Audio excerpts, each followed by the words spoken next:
Hey friends in beauty, if you're a professional makeup artist or beauty pro who is tired of juggling multiple tools to run your business, I got great news for you.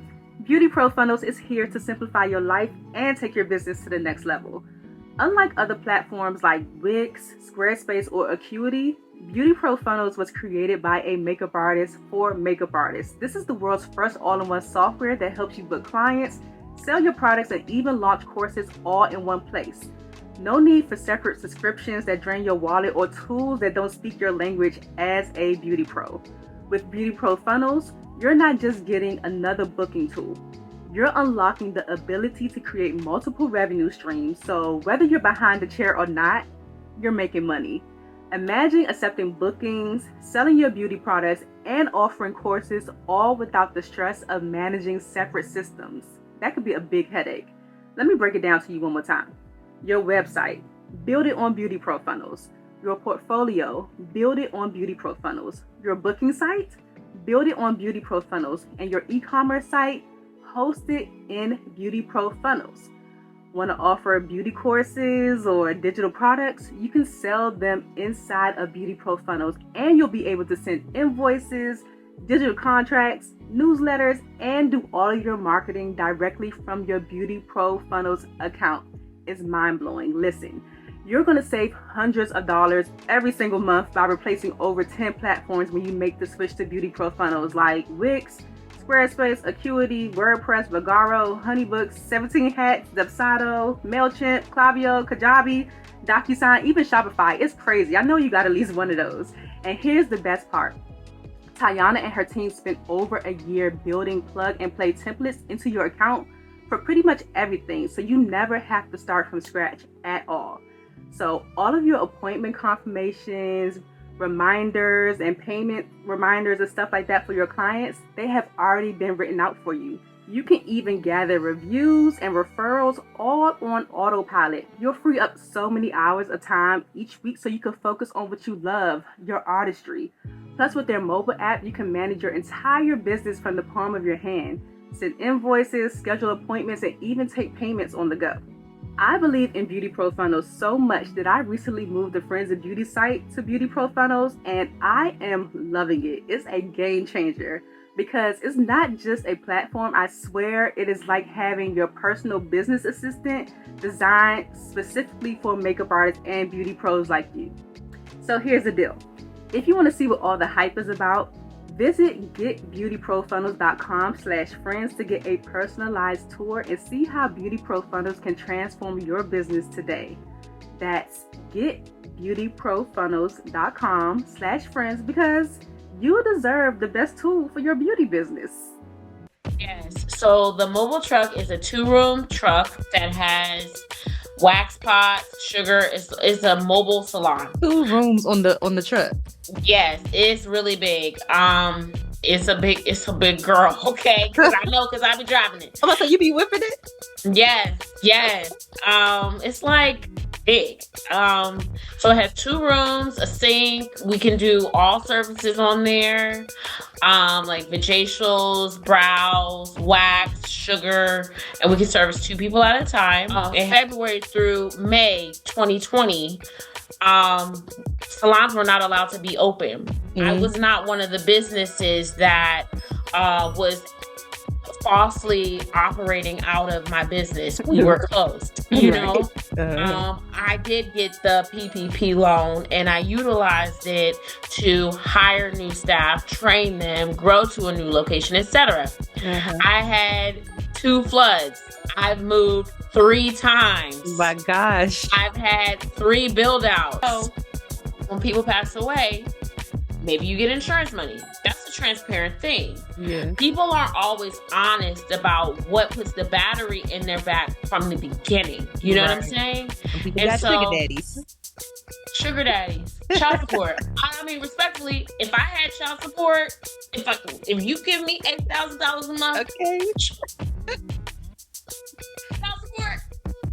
Welcome to the Friends in Beauty podcast, a safe space for ambitious beauty industry creatives to have real talk, get authentic answers, and practical tools to grow their businesses.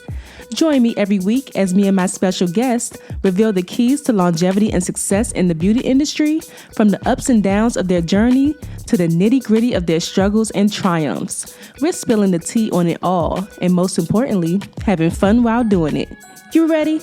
Hey, what's up? It's your best friend in beauty here, Aquia Robinson. Welcome back to another episode of the Friends in Beauty podcast. I am so happy to have you here, and I hope you're listening to this episode in high spirits and in good health.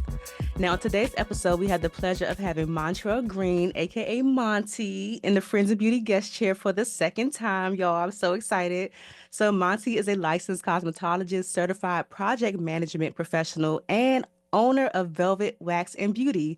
Velvet Wax and Beauty was founded in May 2014 as a full body waxing and sugaring studio with one goal in mind: to make men and women feel like they have skin so smooth they feel like it's velvet. So, Velvet now has 2 brick-and-mortar stores and a mobile waxing truck. Monty loves sharing insight on entrepreneurship, beauty, and business with accelerating professionals. So, that's why she is here, y'all. Welcome to the Friends of Beauty podcast, Monty. Thank you. I am so excited to be here. So I excited to feel, have you. yeah, like I can't believe how fast time is flying, okay? Because so much has changed since the last time we spoke. Yes. I'm I feel, excited to I like feel like, reconnect. yeah, I feel like when we talked the last time, you were just about to launch in Alexandria. You weren't even open there, and now you got a truck. Like, mm-hmm. Oh, that makes me feel good. I gotta watch it. I gotta go back and watch it. Yes, yes. So make sure y'all go back and watch. I'm gonna let y'all know which episode number in a second. But before we jump into it, we're gonna start off with some icebreakers so we can get warmed up, and so the Friends and Beauty audience can get to know you outside of what you do professionally. Yes. So first one, just give us 3 random facts about you. 3 random facts about me. You know what? I'm not good at this. I'm not good at this. So I'm actually really good at Spanish. Okay. I was a Spanish minor in college, so I'm a really good Spanglish speaker. Got you. I love music. Like there is not one genre of music that I do not love. I had recorded a song back in 2018 at T-Pain's studio, but Okay. I'm nobody's Beyonce. Okay.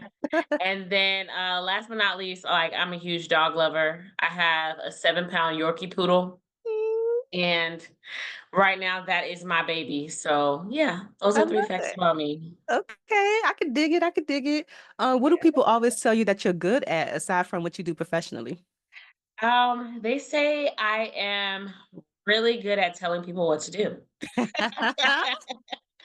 But I good. do that professionally. They also say I'm really creative.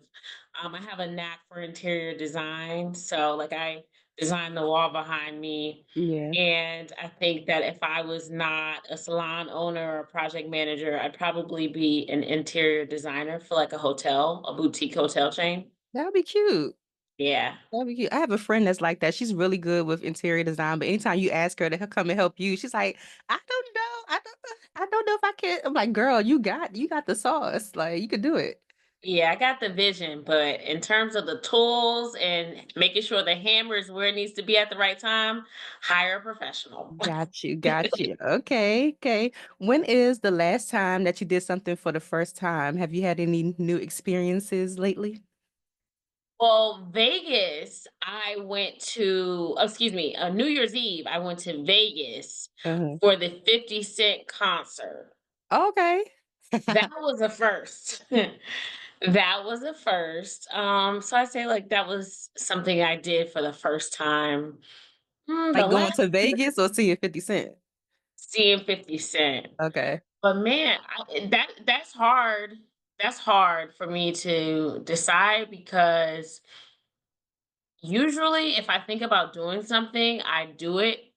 And I don't like to nag myself about something outstanding. So, like, I wanted to do a pottery wheel. I wanted to learn how to spin clay. So I did it. Yeah. I wanted to learn how to cook something. So I did it. I want to go to a show or a play. I think right now, a lot of the things I really want to do are artistic or business oriented. And so Mhm. every day I have a nagging voice in the back of my head, like, hey, you said you were going to do this. Hey, you Uh, said you were going to do this. And we'll talk more about that. But so I have not been allowing myself to be comfortable. I've been forcing myself to make decisions on things that make me feel uncomfortable. I love that. That's a great challenge. I think more of us need to do that. Yeah. Yeah, step out of your comfort zone. You might be surprised what happens. Absolutely. I mean, especially with owning a business, you recognize that decision atrophy is a thing. Mm. If you have to pay all these bills and tell all these people what to do, and then you have to deal with clients and employees and contractors, and if you're expanding, you're dealing with a lot of different people. um After you make about 10 decisions, you can be exhausted, but you got to leave space for your growth decisions. And so I recognized that, and I was like, all right, I gotta build capacity, I gotta hire some people, I have to prioritize the big decisions so that when I'm exhausted, at least the big decisions get made. Yeah, I Mhm. understood. Girl, that was a word. I Yeah. totally understood everything you just said. I'm like, yep, yep, that makes so much sense. Because I know once I'm exhausted, that's it. Like I know I'm more so like a morning person, so I have to do all the important stuff more so like earlier on in the day. Yeah. Otherwise, up to a certain time, it's not happening. Absolutely. And last year I rededicated myself to my weight loss journey. And so, it's a labor of love because your girl loves a good espresso martini. Hmm. But with that, I started working out first thing in the morning. And I'm like, now wait a minute. My brain is on 1,000 in the morning. And so now I'm trying to join the 4 a.m. club so that I can work out and get to work. So by noon, I've checked the box on all the strategic impact decisions. Hmm. That means you need to be in the bed by 9 o'clock. And, it's a whole mindset circumstance shift. So that means if I'm doing all this stuff, I can't clean my house. I have to Hmm. hire a cleaner. She needs to be here every 2 weeks. I can't cook. So that means I have healthy, fresh meals, shameless plug for my meal prep. Yeah. You know what I'm saying? Like I have to schedule dates. Like it's not oh, you'll get to it when you get to it because that doesn't work. But Right. it's a thing where you recognize, oh, I am one of these people now. Even though I didn't grow up as if I were one of these people, even Yeah. though I have humble beginnings, not recognizing that the majority of my peers are not one of these people. Now I need to align myself to people that are those types of people, and I have to shift my entire life and framework so that it can match being one of those types of people. And you're like, oh, how am I supposed to be one of those types of people? Right. And you learn by mistakes, and then you learn by asking genuine people like you and other people like Tayana that we've connected with for help. And it's just an iterative process. It really is. Oh my God. You just articulated everything that's in my brain so well. I just love this. Oh my gosh. Okay, so let me think. Mini wins. What is a current mini win, like a milestone that you've accomplished recently that's leading up to a bigger goal? So I have two locations and a waxing truck. A mini win is we just revamped our website and I launched my training program. So over the 10 years of me owning Velvet Wax and Beauty and 8 years of me owning a brick and mortar store, I've taught over 50 estheticians, wax technicians, cosmetologists. Hmm. So I've taught them how to operate business, how to do customer service, how to actually wax, actually sugar, and I recognized that I no longer had the passion or the energy to maintain the clientele that I had built. So I transitioned them to my team, and I recognized that I needed to package the training. So a recent win is I packaged the training, and now I launched my training site. and it has videos. I do in-person classes, and then consultations. But I'm really happy about the videos because we're in a digital society Yeah. and we're a lot smarter than some curriculum give us credit for. And so I think it's important that you make training accessible to people that are willing to learn. Yeah. And so I did that. That was a big win for me. And then with that, we relaunched our site.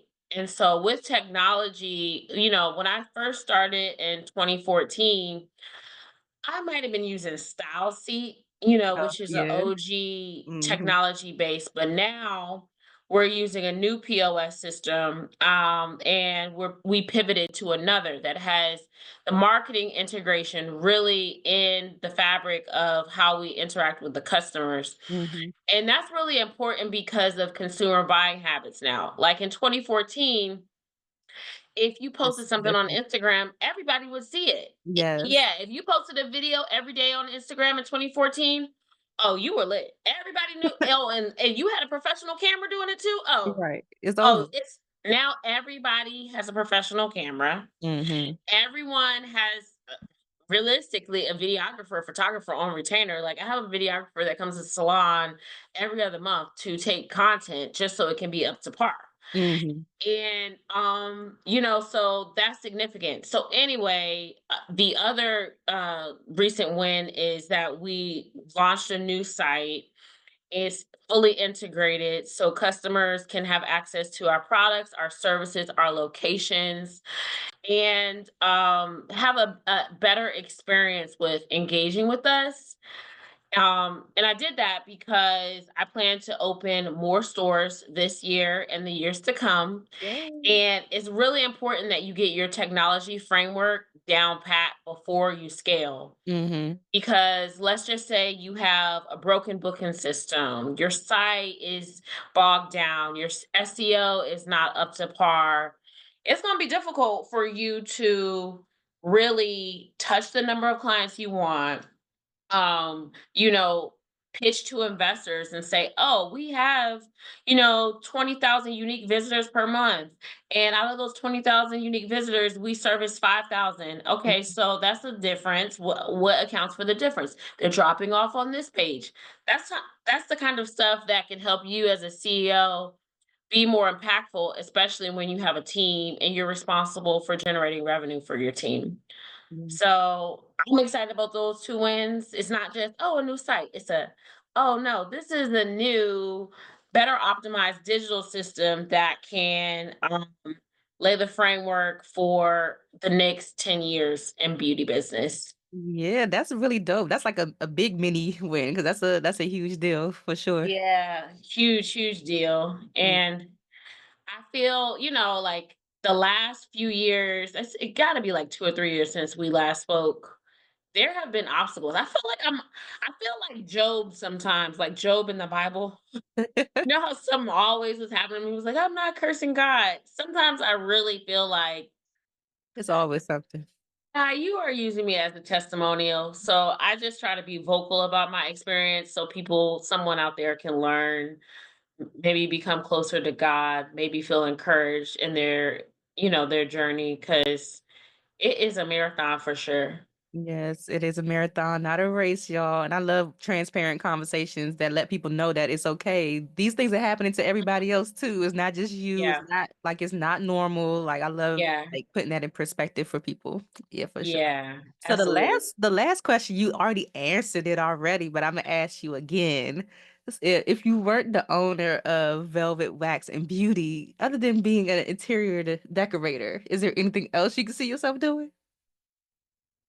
I A housewife. know that's right. With a rich husband, you gotta be specific. I would be a full-time influencer to a man that had a cyber security or tech company. Wink, wink. Yeah. And I wouldn't blog about day in the life content, like I would cook and things like that.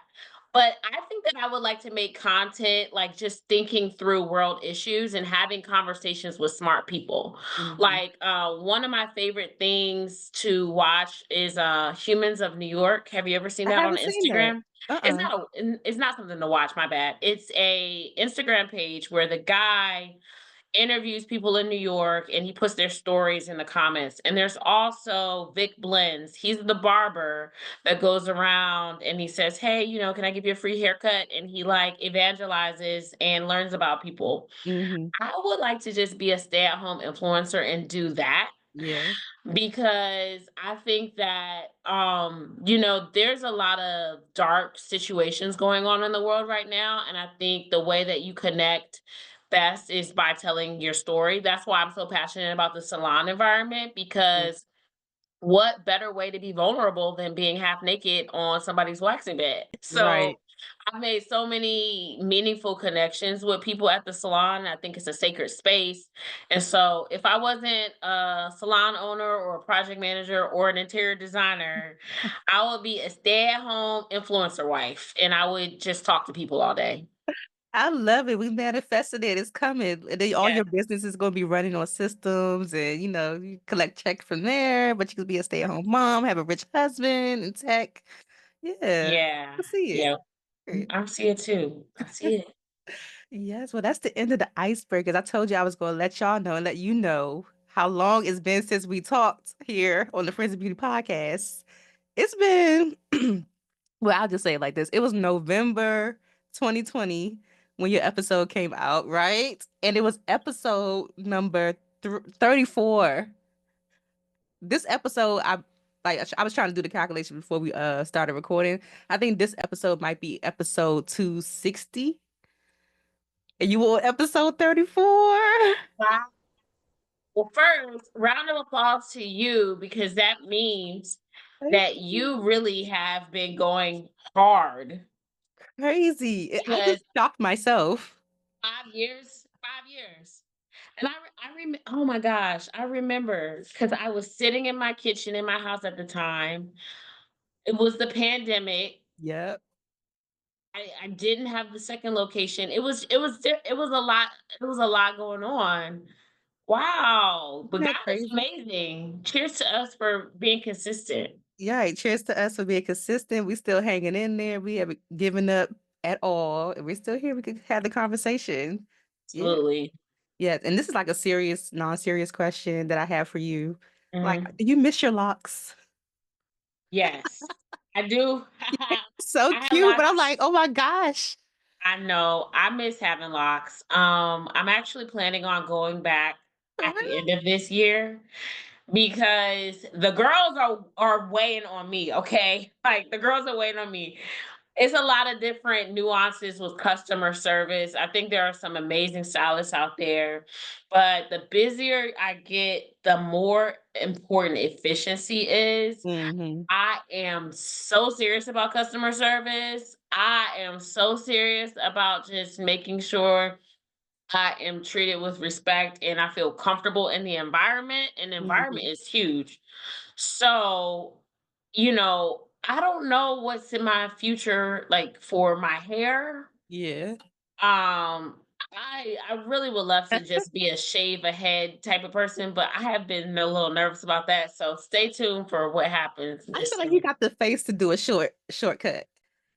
Try it. I tried it last June. Yeah. But my hair was in a pixie cut on Monday. It was in boho braids by Friday. She's like, I can't do it. I couldn't do it. I haven't even trimmed my hair before since I've had my locks. So I've been Wow. like flirting with the idea in my head, like, when I turn 40, maybe I should just like cut it off and like start over, like a fresh set. But I don't know yet. I got a couple of years to think about it. I love the sprinkles. Me too. I love them. I was like, I gotta ask her. Because I always get like mixed things when people cut their locks. It's like some people be like, "Oh yes, I'm done with it." Some people like, "No, I miss it." So I'm like, let me ask her how she feel because it's cute. I love all the things you're doing with your hair. Thank you. You see, I have a new hairstyle literally like every week. Uh, I wanted to experiment. Like there's so many styles that came out in the 12 years that I had locks.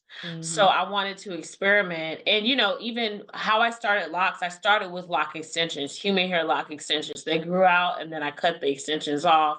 Mhm. Um, and it's amazing just to see how far beauty has come in terms of hair. Like, I'm a licensed cosmetologist. My mom was a licensed cosmetologist. So I initially started as a hairstylist, Gotcha. and it's how you express yourself. And when Mhm. my hair is not done, I am no good to nobody. Like, I don't want to be bothered. I want to be at home. And I accepted that for me. Because everybody has their thing and beauty is my thing. Like, if I don't feel like I can present myself at my best, I'm not Mhm. happy. And Mhm. that's my thing. That's okay. So you gotta do what's best for you. Yeah, I love that. I love that. Okay, I just had to ask. And I saw something recently. I can't remember like the wording that you used, but I know for me it's like I'm always trying to figure out a way to separate like my personal and business life. And sometimes my personal goals get wrapped up as business goals. So I'm trying to like Yeah. figure out ways to have personal goals that aren't business related and stuff like that. So I just want to know who is like Monty, the business owner versus Monty, the big sis and friend, and how would you Yeah. articulate it? I'm a visual learner, and so have you ever seen that circle graph where you have the two circles and then they come together Mm-hmm. and the overlap? I think Yep. there's a name for it. But this center, that is like the core most important things. So God, family, friends, and love. I think that would be at the center for me. Mm-hmm. And then the business Monty and then the personal Monty. The funny thing is they feed off of one another. So, like, if I don't feel my best physically, like I have pain or I don't work out, it affects who I am in business. And if my business isn't doing well, it affects who I am physically and spiritually. And so you kind of have to like make sure that center is right Mm-hmm. to affect other things. And the good thing is for me, nothing is going to be perfect all the time.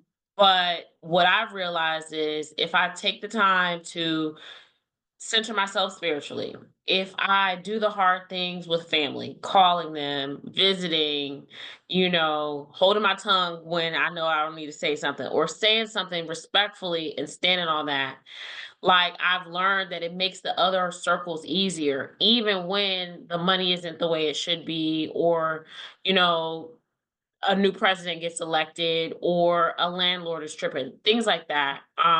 So yeah, I'm really grateful for that. And I'm one of those people where I kind of have accepted that I gotta have my core right. So Yeah. that core circle, I can't really waver. And 5 years ago when we spoke, that was 2020. It was a lot of uncertainty. We didn't know what was going to happen. And relationally in business, like you hire people, people move on, people like, all the things happen, especially with having a beauty salon.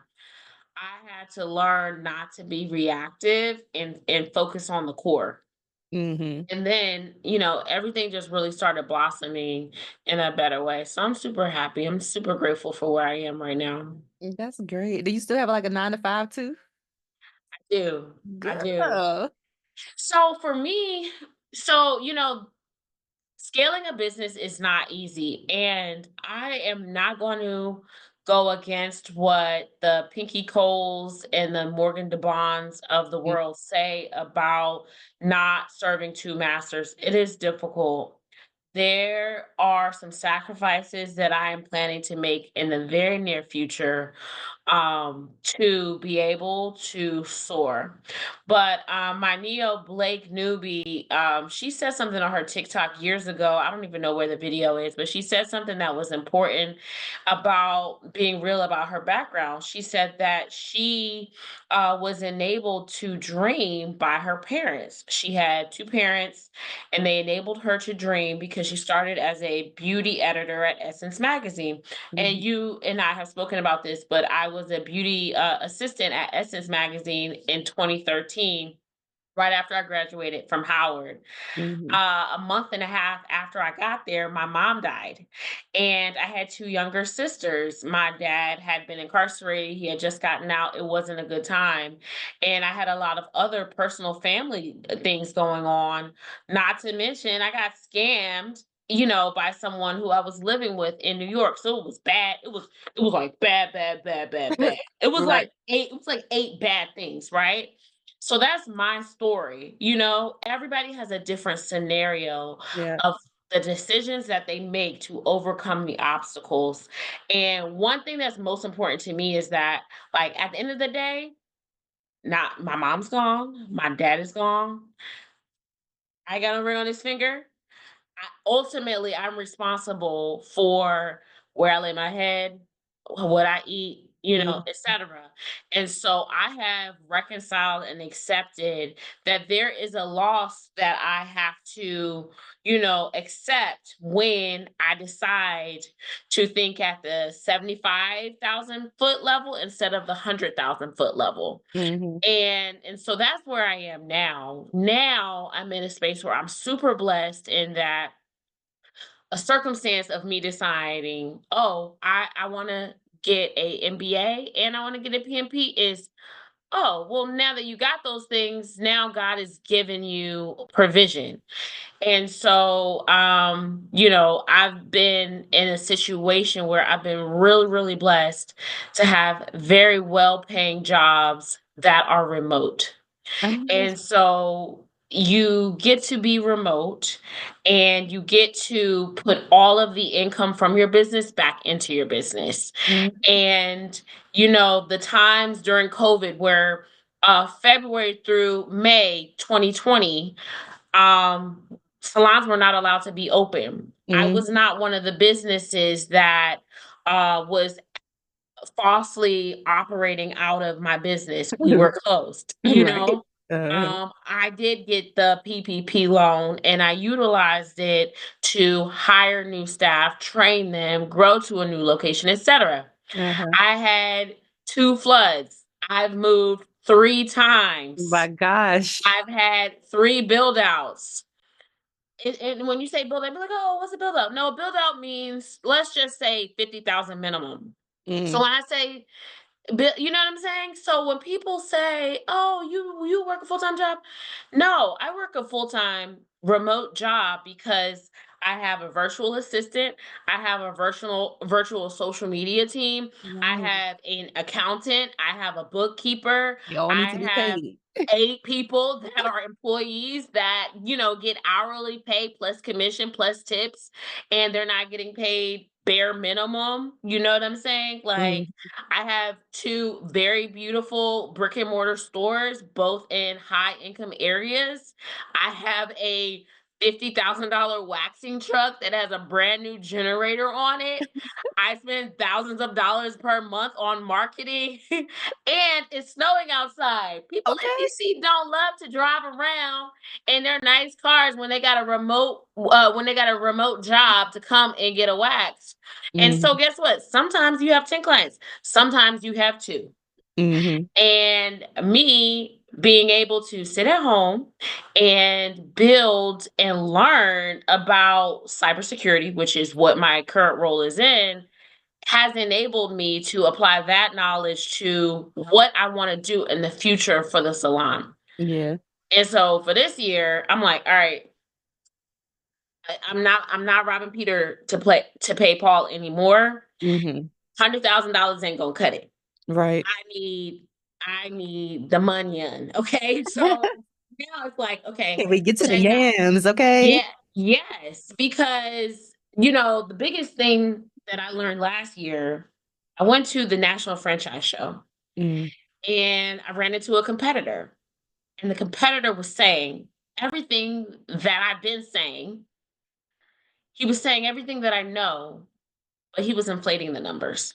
Mm. So he was selling his business as if it were a franchise. Well, he was selling a franchise, it was a national franchise show. And he was pitching it to other investors. And he was inflating like how much you could make per week. And it was like, that's based off of 100% success rate. Mhm. Nobody has 100% success rate, right? Yeah. But if you've ever watched Shark Tank or if you've ever looked at an investment pitch, you know that, you know, people always make projections based off of the best case scenario so that they can get people to align. Okay. And so for me, that was difficult because when you're working in the business, it's difficult for you to see beyond the business. Mm-hmm.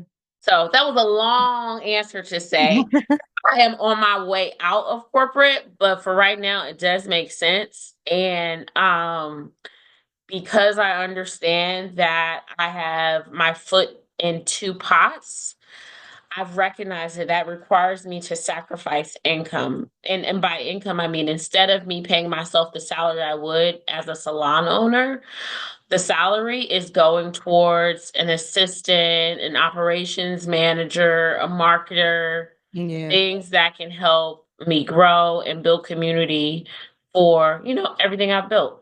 I love that. There's so many people that need to hear this. I hope y'all, because like I mean, I feel like the most of us in the beauty industry have a 9 to 5, and work in their beauty business too. But of course, so many people want to transition to being just full time in their beauty business, and social media would make you feel kind of guilty for having a job. But it's like so many people say the same thing. Use your job to fund your business until you can like live off of your business. Like don't.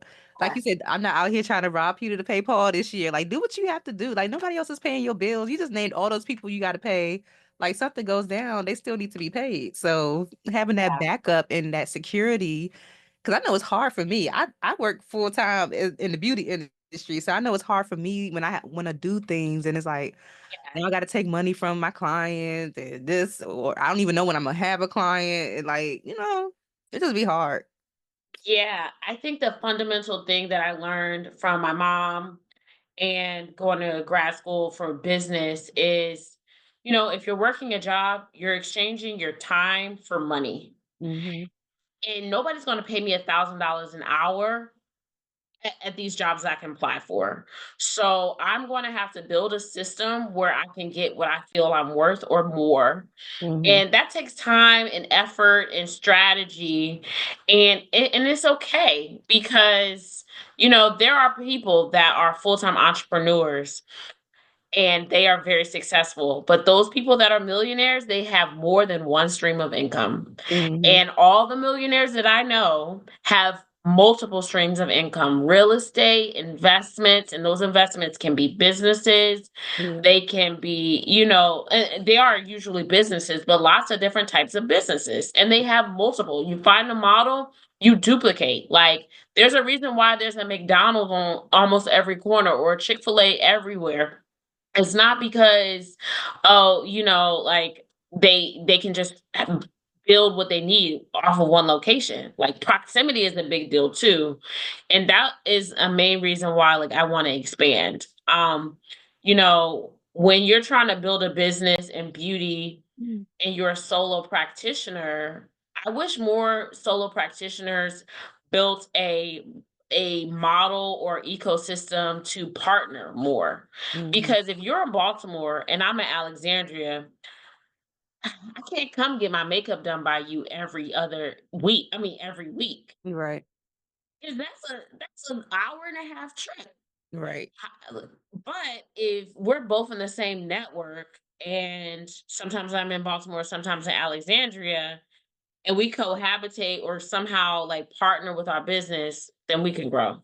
Yeah, then we can grow. Do you have any tips on, or how, like, yeah, do you have any tips for balancing the two? Since there are so many other people who are trying to make it both work, do you have any tips for how you go about balancing your 9 to 5 and entrepreneurship? Um, I'm busy and balancing is not easy, but I'm very clear on my priorities and I know myself very well. And I am very in tune with what I like and what I don't like, need and don't need. And I understand how people can be set in their ways because they're like, all right, I know myself. So, I listen for a certain thing. And when I hear it, green light. When I don't hear it, red light. You know what I'm Mm, saying? So for me, it goes back to that chart I was describing, like yeah. that core, make sure that you protect that at all costs. Like, regardless of what you got to get going on, I got to talk to God. It doesn't matter where I'm going. And some things will slip. Like, I'm not going to lie. I will be late if it means that I got to eat because I got to eat, you I know? know that's right. Yeah. Yeah. Yeah. And I have released the burden of being perfect. So, like, my house is not clean right now. Yeah, like there are things that I need to do that aren't getting done because I'm doing this podcast right now. It is Mm-hmm. okay, you Yep. know? What I have started to really be very conscious of though is the opportunity cost. I think that's the right term. Like the cost of you doing one thing instead of the other. I'm Mm-hmm. always assessing the ROI and the cost ultimately. And so, one of the big things that's on my priority for my team at the salons is training because I think support and encouragement for a team is important and refining of skills in an industry that is becoming more competitive is important. Mm-hmm. So, like, if I am working a full-time job, I can't, I might not have the capacity to be a trainer. So right now, I'm looking for a trainer, like a brow trainer, because all my girls need updated brow training. So I can buy a training and have them watch it. I can invite someone in to have them watch it. Both of them cost. But guess what? It's building a capacity and it's a value add because it's not me.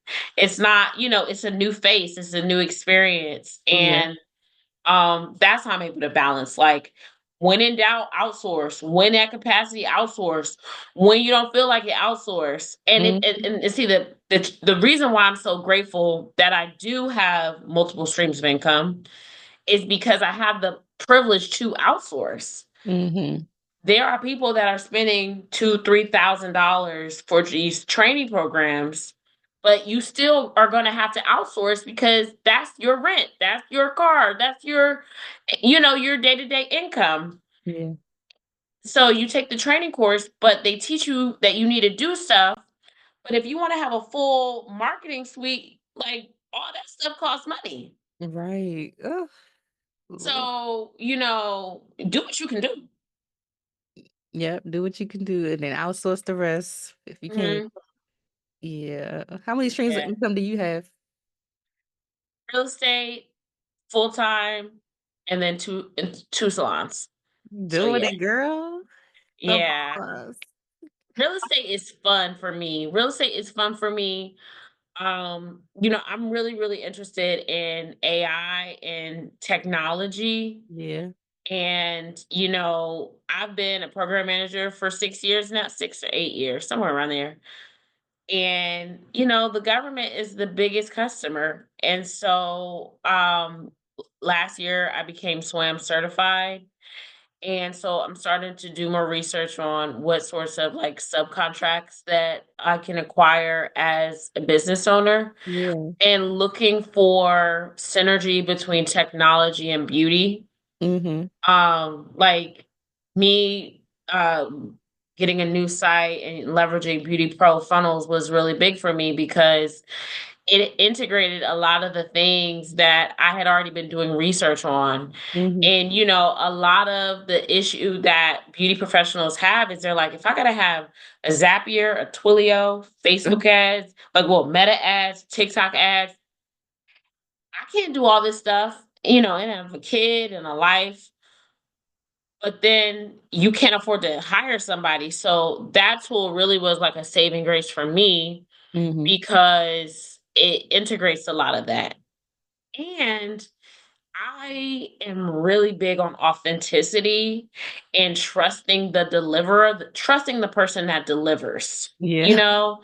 And like it's a lot of flashiness on the internet. I got you. It's a lot of flashiness. And everything that glitters isn't gold. And so back to my core again, I'm like, I'm not a hater. I love to see the girls getting after it. Yeah. But people don't tell you all the details on the internet. You know what I'm saying? Like earlier Mm-hmm. I said, when I was 23, my mom died. A year later, my dad died. So the decisions I made were from that. But you also know when people pass away, Maybe you get insurance money. That's a transparent thing. Yeah. People aren't always honest about what puts the battery in their back from the beginning. You know what I'm Right. saying? Some people And got sugar so, daddies. sugar daddies, child support. I mean, respectfully, if I had child support, if you give me $8,000 a month, Okay. child support. I'm Period. not I'm not saying that kids don't cost way more than that because kids are expensive. That's why I They got a are. dog. But I'm just saying, like, people don't tell their whole situation on the internet, Mhm. which is why you got to do what you can do. And you got to center yourself on your core.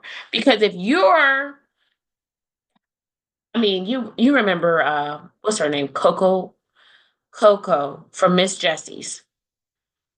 She regrettably committed suicide Mm. maybe 10 years ago. I think her name was Coco Branch. She was the CEO of a major beauty company. A lot of women that look like us are taking their Mhm. own lives because they feel like they're not good enough. They can't compete. They don't have what it takes because they are training their subconscious to think that they should be at a false standard, and it's not fair. Yeah. And so again, I've been on a very post and log off situation. No, that's right. I will say, hey, my assistant's name is Irish. Hey, Irish, can you make sure you post these with this, and this? I'm not logging in today. I know that's right. And And it, look you now, know, and now you could do that from Beauty Pro Funnels. You can set up your stuff and just let it run. yeah, yeah, I'm excited. Yeah. Mhm. Hey. So how long do you give yourself before you start on a new endeavor in your business? Like you had the two salons and the waxing truck. Like how much time do you have to give yourself as like a buffer before you start like a new project? And Hmm. I am behind. So right Oh, now okay. there is no time. There is no time. Because, to your point, I've decided, oh, I've grown. Oh, I need to make certain moves now before I can't make the moves. Just the fact that this is being, we're recording this in 2025, and the last time we talked is 2020, and it went like that. There Right. is no time. You know what I'm saying? And so for me, the decision is not how much time is it going to do this. It's who do I need and what sacrifice do I need to make to get it done. Mm-hmm. And so, May's coming up. We're having a Mother's Day event. I am in the process of launching a nonprofit. I Um, want a nonprofit too. Yeah, so I'm in the Yes. process of doing that, to support women in their infertility journey, to have access to resources and community for that. Nice. Participating in a few conferences, opening another location, that requires a lot more of my time, which is why, I am going to have to transition and be full time. And so for that, it's like, all right, I need to hire somebody. I need somebody to do this. I need someone to project manage this. I need more Mhm. money. I need to go pitch this, borrow this, move Yeah. this, sell this, leverage this. And that's a big deal. Also, things change. So in 2020, when we were speaking, I think if we talked in November, was it November? Yeah. Yeah, we talked in November. The next month, I launched Airbnb. So Mm-hmm. I did Airbnb for 4 years. It was very lucrative for the first 3 years. Then I started hitting a plateau. I took a step back and I'm like, okay, I want to build the salon. Who am I? Am I an Airbnb girly or am I a beauty girly? Am I Mm-hmm. an Airbnb and beauty girly or am I project management and beauty girly? And I decided I'm a project management and beauty girl. And so what that meant for me is I decided Airbnb isn't for me anymore. Okay. So I think that leads me to like my next point about like being a successful business owner is knowing your numbers. Knowing your numbers, knowing what you can and can't afford, what makes sense and what doesn't, and just being willing to say, okay, this doesn't work, not doing it. Because Mm-hmm. again, that decision atrophy, like you make so many decisions And sometimes you're like, okay, well, that can wait. Sometimes it can't wait. Sometimes you're like, all right, I got to do this today. I can't go out today. I have to Mhm. cut this, or I have to pay an expensive rate because since I can't do it, I need somebody that is qualified that can do it well, you know? Yep. Yeah. So that's kind of where I am now. I have a long list of things that I need done, and they're aligned to objectives. And the objectives help me have clarity about my story. And so one of my main objectives was to expand and build community. And as a CEO, it's like I don't really get to connect with people I don't pay. So I decided to build a board of directors. So right now I have 3 people on my board of directors, which I'm very proud of and happy to have as partners because they can advise me on real estate decisions and marketing decisions. Mhm. That's huge Yeah. because you know, a lot of CEOs or business owners have the presence of fear in everyday life, you know? So sometimes you won't make a decision because you're scared of the outcome. Mhm. Yeah. And so what I realized is like I don't really have time for that anymore. So have a group Y of people that you are that you deem qualified to ask questions, Yeah. have them answer your questions and then do it or, say, "Okay, I can't do this. I'm not doing that." Right. And then, as it relates to coaches, I think I mentioned this earlier. There are a lot of coaches that are really expensive, and I'm sure they provide really great value. But I've become so seasoned in my career, my experience as a business owner is that if I sit down long enough and write down what I know what I need. So instead of paying for the coaching, I Yeah. need to pay for the thing I need. Mhm. And sometimes people will ask me questions or I'll have a consultation and we'll talk. And I'm like, so you know everything that you need. You need to do the thing that you need, Thought you they just would know? hear somebody else say it. They were like, "I need the confirmation," or, they Yeah. don't trust themselves. Yeah. And I mean, that is a thing that goes far beyond beauty. I see it in corporate settings all the time. People are not assertive. People don't want to make the decision. People don't want to be wrong. So what if you're wrong? So what if you made a bad decision? You made a decision, Right. you Let's know? start there. At least you made a decision. Least you made a decision and like being a woman of color, they already saying we're the fastest group of entrepreneurs. They already saying we bossy. They already saying that we outpacing this and that. Okay, well fine then, let me just lean into this because if I'm gonna be big boss, I'll just be big. I want to be bigger boss then, Right. because I mean my goal, I saw this she's not an influencer. She's owned several stores in Chicago, and she's a friend of someone who I admire. And she bought her grandma a car, and I saw that, and I'm like, "Dang, that is amazing!" You know what I'm saying? And I'm like, "Dang, I gotta start sending my grandma more money." You know what I'm saying? Because it's like what is all of this about if it's not helping somebody that you really care about have a better day, have a better Right. experience? And I just want us to lead with that more. Yeah, for sure. Thinking about Yeah. the greater good, Mhm. how you can impact other people. You have to tell us about this truck because I'm so intrigued about this this mobile waxing truck that you have. So I know you said you're bringing it back out in the spring. Like Yes. so like when do you pull it out? Like what is the purpose of having the mobile truck? Yes. So the mobile truck is a two-room truck that has wax pots, sugar. It's a mobile salon. Two rooms on the truck. Yes, it's really big. It's a big girl, okay? Because I know because I be driving it. I'm about to say you be whipping it? Yes, yes.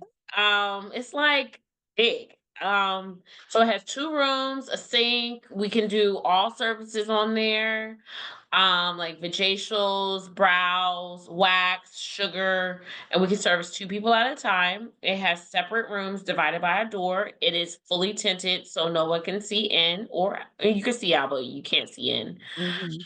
And it has AC and heat. And so, last year, we were parked in Maryland, so we operated primarily out of the parking lot of a gym. So our calendar is gonna be released end of February, early March, and it'll operate as if like a food truck. Mhm. So you'll go to our website. Right now, you can see 2 locations, or you can get put on the wait list for the truck. But if you click on the truck in March, you'll be able to see where we are, and then you just book an appointment on the truck. And you just park in the parking lot and walk up and get waxed on the truck. And so I think this is a great idea because earlier when we were speaking about proximity and being agile, commercial real estate can be very expensive. Mhm. And regardless of whether or not the truck runs, if I want to get it towed somewhere, I can park it and then operate a salon off of the street. So, like, we go to Howard Homecoming. In the spring, we're going to be at Howard for Spring Fest. Mhm. We can service people that play sports outside of their sporting events, busy moms returning back to work because Yeah. people are back to work now. So, yeah, it's just a location that can shift. And that's really important too because brick and mortar is such a commitment. Mhm. And I want to be able to bring services to people that don't have access to them. Like, I want to remove the barriers to access to beauty services because it's already inconvenient for you to experience pain in a wax. I want to make it easy. And so another big thing I'm excited about is the Velvet Road Show. So the Okay. truck, yeah, we're gonna take the truck to a few really big apartment complexes in the area. Uh-huh. So the residents will get a deal and they'll be able to be waxed on the truck. That's so cool. Yeah, and I have a few influencer slash business owner friends in the area. So similar to the Humans of New York thing where the photographer will highlight a person. I'm going to drive the truck and we're going to have a conversation with a business owner about, the highs and lows, their experiences while they're getting waxed. So, That's ouch. yeah, yeah. So I'm Lord. excited about that. And nervous too, because the truck again was challenging. One thing I learned about having a mobile truck is you need to buy a newer truck. Don't buy an old box. Okay. Buy, a big sexy. So really the truck that I bought, I should have got a newer one Mhm. because I did a lot of repairs. I put a lot of money into it. And ultimately, even if I never drive the truck again, it's a billboard that I own. So Mhm. a lot of times you'll see people driving around with a wrap, but every single time I drive the truck, people see it, the followers go up, I get honks. Mhm. People are like, "Oh my god, that's so cool." If I open the doors, they're like, "Whoa, what is that? Are you serious? Wow, you did that. How Oh did you my do that?"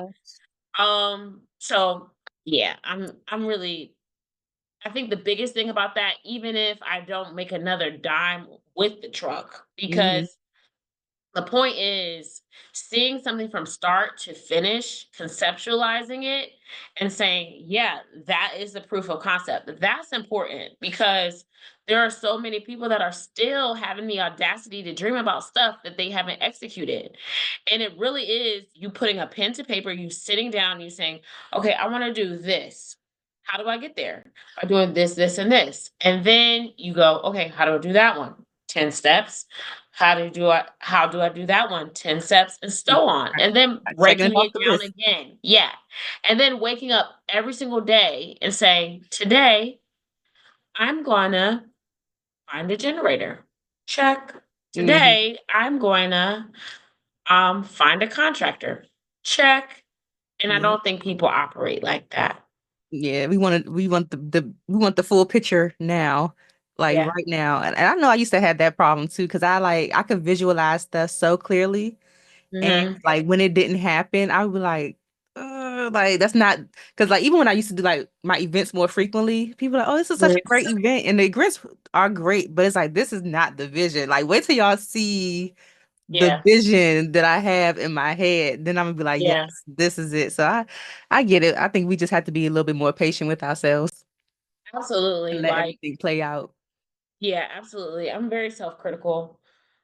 And it's not fair. It's not fair to yourself if you're so self-critical because then you put yourself in a situation where like you're your biggest critic, but Mm-hmm. you're the person doing the work and you don't have a cheerleader. So affirmations is big. Do you listen to affirmation podcasts?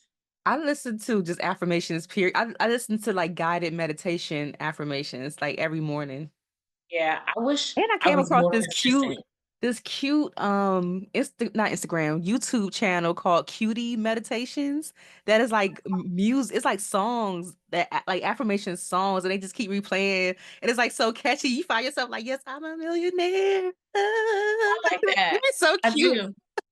I love I it. like I that. happened to come across it one day. Now I just go there. It has so many different types of affirmation songs. Like, and it's AI, I think. I think it's AI, but it's Oh, still that's good. I cool. like that. Super cute. Have you been tapping into business funding at all to fund these endeavors that you're doing? That's at the top of my list right now. Like Okay. literally, I reached out to someone today. So Um, everything else has just been like out of pocket or like loan? it's the money from the business has funded the business. Mm, Yeah. So I have gotten small business loans and grants. okay. You know, I love having Square because I always have access to capital. So based on the amount of money you bring in, they will offer you loans. So, always having access to that. Yeah. Um, One big thing that I want to share that I didn't do in October when I sold my house is, when you sell a home, you can use that money to get an SBA loan. And you can get an SBA loan from a CDFI. They do business with small businesses. They offer more attractive rates. Let's just say you make $40,000 from, a home sale. Mm-hmm. You could put that 10% down and get $400,000 at a low interest rate. Wow. And I didn't do that. And you know what I did instead? I paid down debt. Mm-hmm. And that didn't help me. You know Yeah. what I'm saying? And so that's just an example of a play that I think people could make if you are in a position where you get a refund check. Like the Mm-hmm. refund check is an opportunity for you to put money down to get more money. Right. And, there's lots of credit repair specialists and lots of funding specialists there. And, basically the play is, you pay them 10% and they get you 100,000. So for example, Chase is doing something where new business owners can get 150,000 if you have a certain credit score, certain you have a new business, etc. Right? And Mm-hmm. so the credit people are saying, all right, you give me 10%, and I'll make sure you can get 150,000. Yeah. That makes sense if you have nothing, but I just think it's important for people to be aware of what it is so you can make the right decision for you.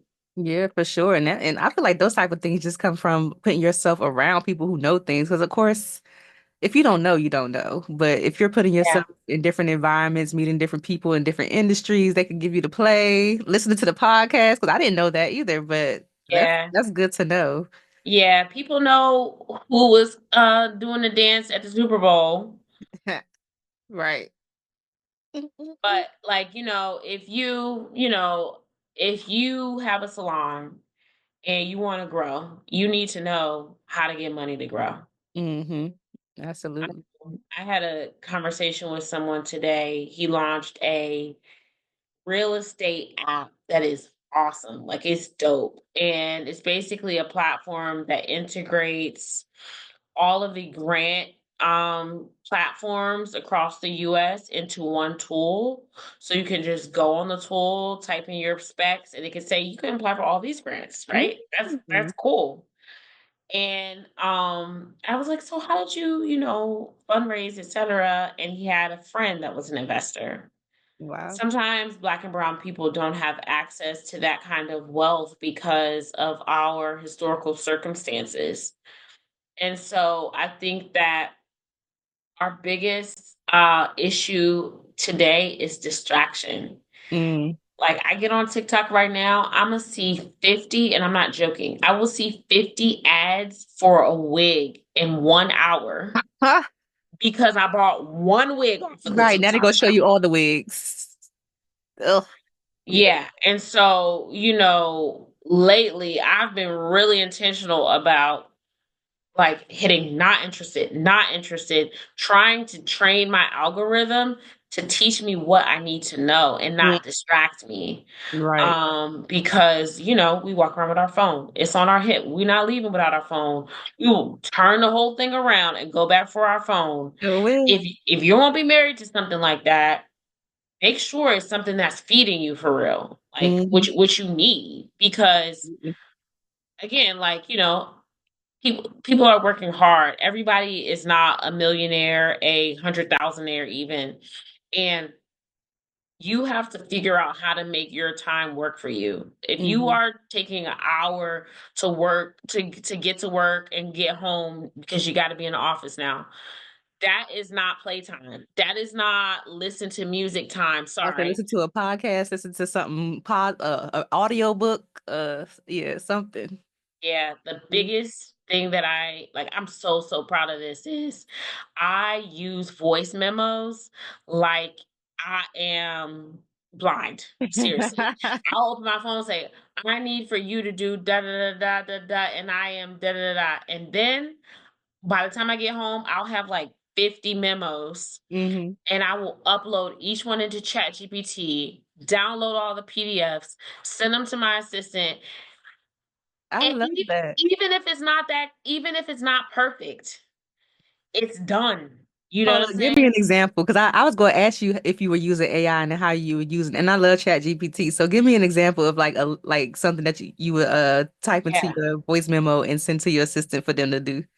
Yeah. So the ChatGPT prompt would say, I am a 30-something-year-old Black woman that's highly educated, that has this tone, that lives in this city, and I have this business. I would upload my business plan, Yeah. upload whatever business asset, and I would say, I want you to create a outline of a pitch deck for the salon to raise $1.2 million. And Hmm. I want you to clearly outline where a photo and a graph should be inserted and identify specific criteria of which each graph should say. And I do not want you to exceed 15 slides. Hmm. It'll pop out Love that. that outline, and I will send it to my assistant who has access to an admin drive that has all my marketing assets in it. And I'll say, hey, I need you to populate this on a PowerPoint, create a template using my branding book, which has existed, and I want you to do your best with these numbers. Hmm. I love that. I just did like Like, a whole like landing page early. I was just asking Chat GPT for the mhm, format of the landing page, and it was like, do you want me to give you basically what to say in each section? I was like, absolutely. And I did that yes, landing page so quick because I was just copying and pasting from Chat GPT yes, onto like my Beauty Pro funnels thing. I was like, this is yes. lit. I did that too. I used ChatGPT to build my landing page. I love AI. And so what I noticed is when it comes to like social media engagement, I've recognized sometimes if you rely 100% on tech, you don't have the engagement. Mm-hmm. So you have to figure out how to like layer in that human element. And that's something that is an opportunity for me because you want the engagement, But in terms of like process development and support, it's definitely a game changer. Yeah, absolutely. And I know you mentioned earlier you've trained like over 50 like certified sugarists on customer service methods and all those things. When it comes to customer service though, Yeah. even just in my regular life, I just feel like customer service is lacking when I go get my smoothie. When I go to the amusement park, it just don't matter where I go. Customer service is just not the same anymore. But what type of things are you teaching them as far as customer service goes and Yes. how to excel in that area? Yes. So I teach them to greet our clients by name. I ask them to use Miss, Mr., or ma'am. Mm-hmm. Um, I ask for them to walk our clients to the room. I ask for them to enter and exit the room at a certain point. So, for example, if you're coming in for a wax, you let them get undressed in private and then you enter the room afterwards. Mm-hmm. I teach them about how to follow up for an appointment. And this translates to text etiquette. This also translates to how I speak to them.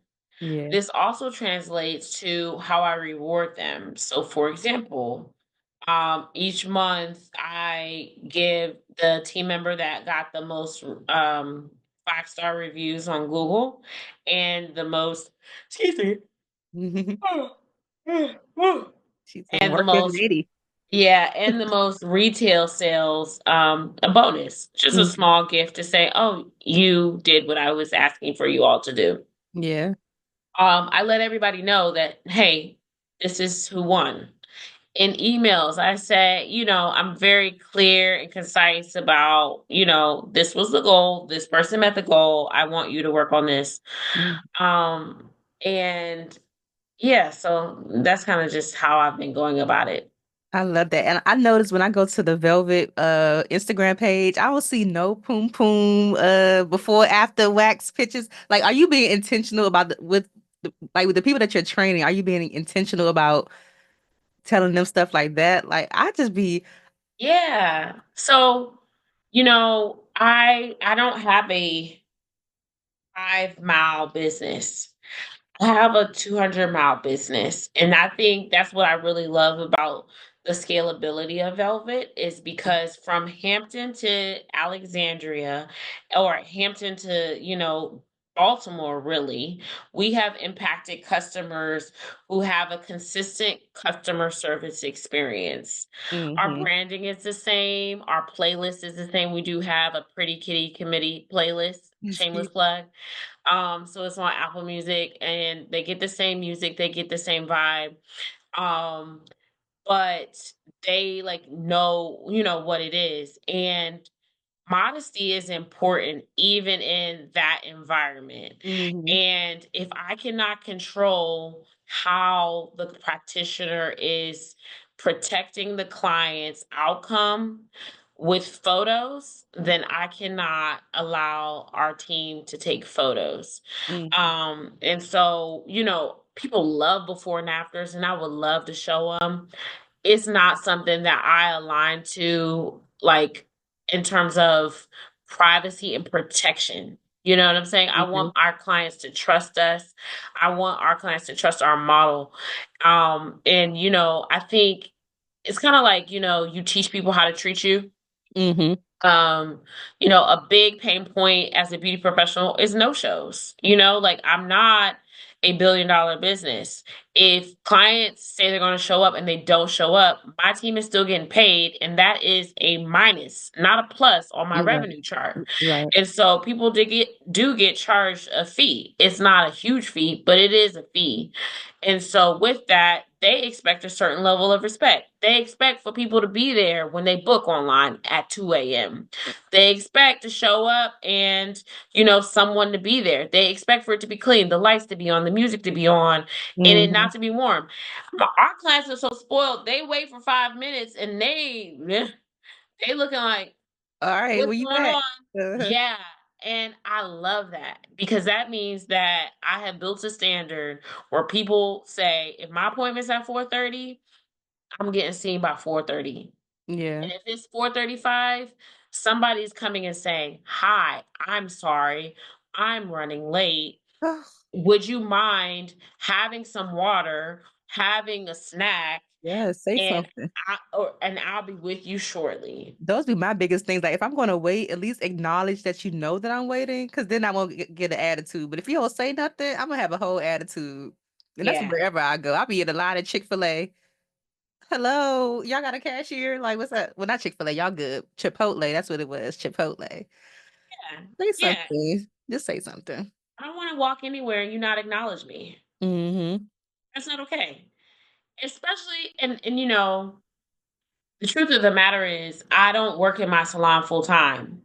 So I really get the best intel from the reviews and the follow-ups, Okay. but I do them. And, I've become a better leader because I've learned how to coach my team about the difficult things. You know what I'm saying? It's not easy for me to say, hey, somebody left you a bad review because you made a mistake. Mm-hmm. Or, hey, you need to stop being on your phone. Or, hey, like that's what you're doing is not acceptable. And the truth of the matter is, sometimes people don't like criticism. Yeah. Sometimes someone will say, I don't want to work for her because I don't agree. I mean, last year it was a, a person who was on my team who wasn't doing well. And she caused an issue because she did not agree with the no-show fee. The no-show fee was $20. Mm-hmm. Her hourly rate was 18. Mm-hmm. Cost to keep the lights on, the AC, the Wi-Fi, and the music is it puts me beyond $20. Right. So as a business owner, if someone doesn't make it, I have accepted that some people are not going to want to come back because they don't want to give up $20. Risk, reward, Mm, risk, reward. It's a constant balance. Sometimes you get it right, sometimes you don't. The yeah. bottom line is I believe in my business and understand my numbers and what it takes to win. And I'm okay with someone saying, I don't align to working for you because I don't want to charge people $20. That's fine. Yeah, bye. Because the wax I use per jar isn't even $20. Right. The training that I give y'all is 20 times 200. Right. I know because I was the biggest trainer in my region. Not trying to like be on my high horse, but I'm saying like there's so much that goes into like even having a team that won't align to your rules because they think they can do it. Yeah. If you can do it, Go do it. babe, do Go it, do that. babe. What that man, what Babyface say? They go do that. I love it. They go do Yeah. that. I love Yeah. that. And I also love that you're tapping into education, like you said earlier, and stepping from coming from behind the chair, behind the kiosk, behind the waxing table. I love all of that. Tell us more about what you're Yes. doing education wise. Yeah, so I have a passion for project management and beauty. And so at my training, I merge them. So I have in person waxing and sugaring classes, and I have virtual videos. And the next training I'm going to release is on operations and logistics, but it's not just for salons, it's for service based business. So it can be an esthetician, a nurse practitioner, any kind of person that needs SOPs or processes for a service-based business. Mhm. And, the other layer of that is teaming, who to hire, how to market, how to block hours. A lot of times payroll expense can be really expensive, but who said you have to be open, 9 to 5 or 8 to 8? Maybe you can have two time blocks in each day to be able to fulfill the customer's needs. So I'm excited about that. The current class session that I have is called Six Figure Salon Success. Okay. So we have a social page. I'm launching the site for it as well. But Six Figure Salon Success is specifically for salon owners where you can gain access to content and just tips on how to achieve six-figure salon success. That's Yeah. that's awesome. I love that. And I have You. like a personal before I let you go because I've been talking your Yeah. head off. Just like a personal thing from me. I absolutely love your Instagram.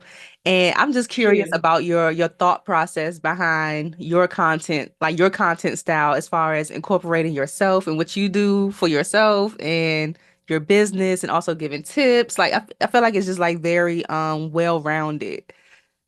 I really appreciate that.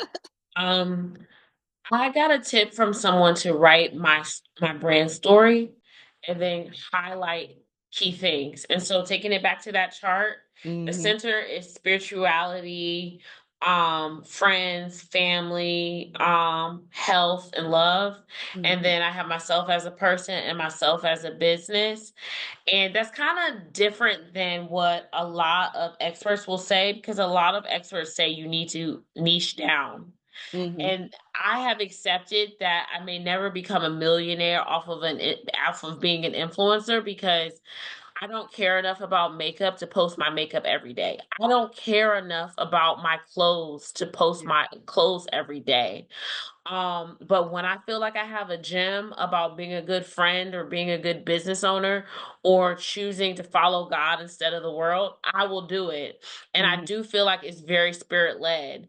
And so, just like you or anybody else, sometimes I get a little nervous, like, should I post that? And then I take a step back. I'm like, am I making this video because I low key want to, what do you call it when you like say something to somebody? Like be shady. Yeah, or not shady, but like subtweet somebody or like Okay. subliminal. Yeah, like Like, am I sending a subliminal message or is there something impactful I'm saying here? both. Look, for Both, me. right? Right. But I think ultimately those times are the most valuable. Hmm. Like more recently I made a video that did well and it was saying you should not leave the house looking a mess. Every time you leave the house, someone you can meet for business, for, growing. And it's important for you to consider what you look like before you leave the house. Hmm. And that video did well because I was being authentic. I was being true to myself. I am a beauty girl. I do live by that value, and that works for me. Hmm. I shared my weight loss journey. I'm being transparent and authentic because that is what I live in my day to day. Is there opportunity for me to really drill in on each specific topic? Absolutely. But right now I'm doing the absolute best that I can because I feel like I have a personal responsibility to show up at my best. Hmm. And lastly, I'll say there are so many people that I admire and I see how they show up, and I'm like, huh, they planned that. Uh-huh. It's They have intentional. they they have a photographer. Yeah. They have a videographer. They have this, and that. Every decision that you make to, half do something or not plan or not follow through or not get your hair done, just pull out your phone and do it. It looks like you just pulled out your phone and did it. Yeah. And I'm a detail oriented person. So I started realizing that it's really important to be into the details. Hmm. I love that. Well, what are you working on your legacy being with Velvet? I want my legacy to be, that's a really good question. Hmm. You know what? I'm really proud of myself because I believe that my legacy with Velvet is already built. I started Velvet in 2014, right after my mom had passed away. We opened our first brick and mortar store a month before my dad passed away. Wow. I started doing virtual salon ownership before COVID. During COVID, we had to close. All my team left. I started over with a new team. Wow. I've had tons of walkouts. Nobody stays at one job forever. I don't expect them to. I've trained a lot of phenomenal salon owners, some of which are still open and operating to this day. I, God willing, have never been engaged in any huge law or legal issues. I've treated people with respect and integrity. I pay people fairly. I train and, protect my clients and my employees. And I've done good business. And so that is my legacy because that's what I'm doing, Mm, and the ultimate like thing that I'm most proud of is that if I were to close my eyes tonight and not wake up tomorrow, I have sisters that can inherit a profitable business that you can run remotely. You can mm. run digitally. I don't have a cash based business. We do not accept cash. I know that's right. So yeah, and so like it's turnkey. It's like walking into a house that is fully renovated. I love that for me because my mom, when she passed away, she had an appointment book. We all know about having an appointment book, and it feels nostalgic to have that.